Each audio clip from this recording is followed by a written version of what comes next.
meluangkan waktu ibu beberapa menit ke depan untuk menjelaskan tentang pendidikan kesehatan diapers dan juga oral thrush. Pertama saya akan menjelaskan diapers dulu.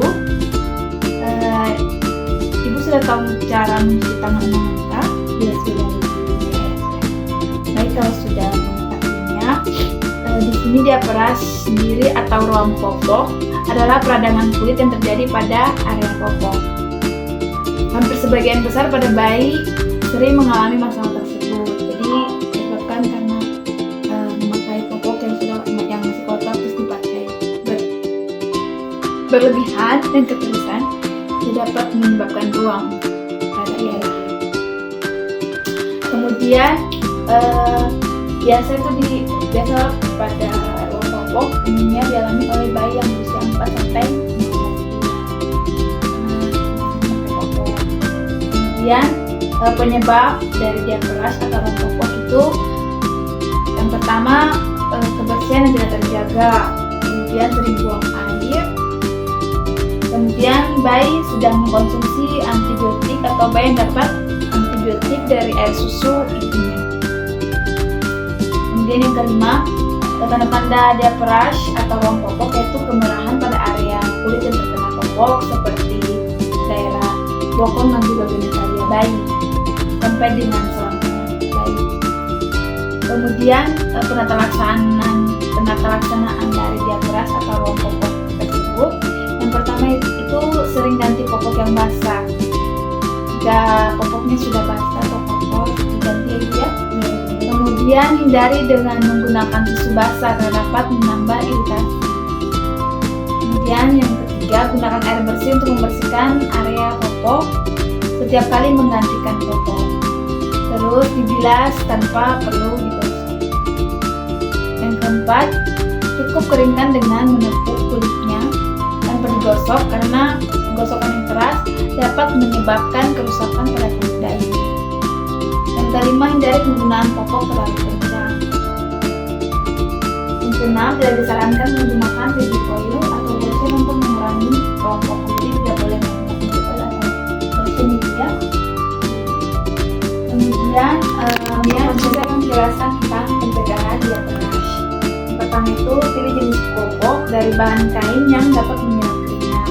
Kemudian sering mengganti popok bila basah dan kotor. Kemudian jaga kebersihan di sekitar bayi.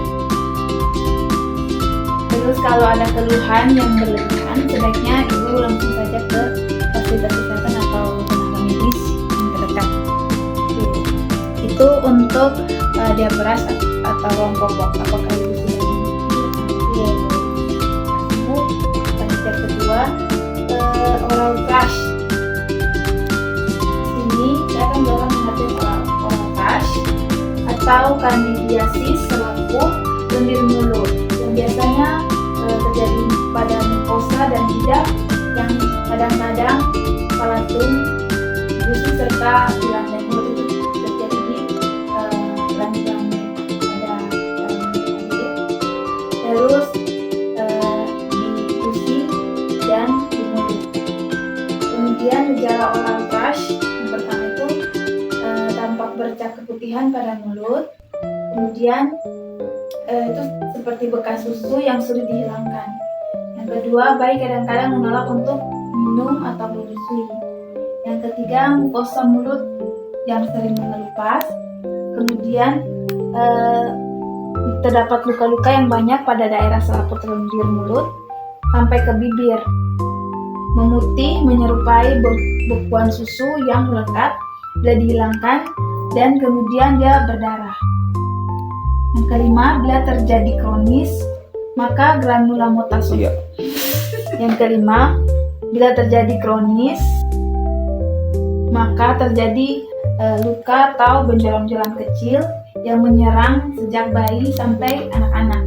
Itu bisa berlangsung lama sampai beberapa tahun yang akan menyerang kulit anak. Kemudian gejala yang muncul adalah suhu badan yang meninggi sampai dengan 40 derajat Celcius.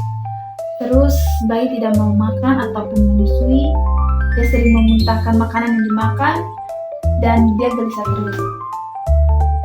Kemudian bayi yang mengeluarkan air liur lebih dari biasanya dan dia sering rewel, biasanya seperti itu.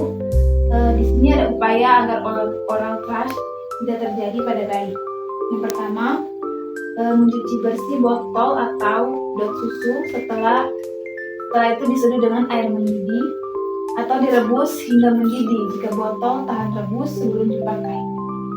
Yang kedua, bayi lebih baik jangan diberikan dot kempong karena selain dapat menyebabkan oral thrush juga dapat mempengaruhi bentuk rahang. Yang ketiga, jika bayi menetes atau menyusui pada ibunya, untuk menghindari oral thrush sebelum menyusui sebaiknya puting susu ibu dibersihkan terlebih dahulu, atau ibu hendaknya selalu menjaga kebersihan tubuh ibu. Ya. Kemudian, jika adanya sisa susu dalam mulut bayi setelah bayi minum dapat menjadi penyebab terjadinya oral thrush.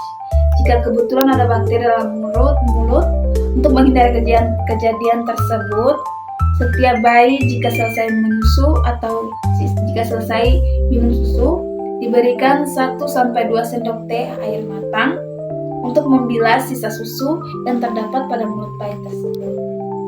Dan sini saya akan menjelaskan cara merawat oral thrush pada bayi, yaitu dengan cara yang pertama mencuci tangan, kemudian membersihkan terlebih dahulu dengan jari-jari dibungkus kain bersih yang telah dibasahi dengan larutan garam. Kemudian mengolesi mulut dengan gentian violet 0,25% atau 1 ml suspensi nistazid. Kemudian buang kain yang telah dipakai sehabis dipakai. Jika oral thrush bertambah parah, seperti kelihatan mukosa pada daerah mulut atau daerah gusi bayi, sebaiknya ibu membawanya ke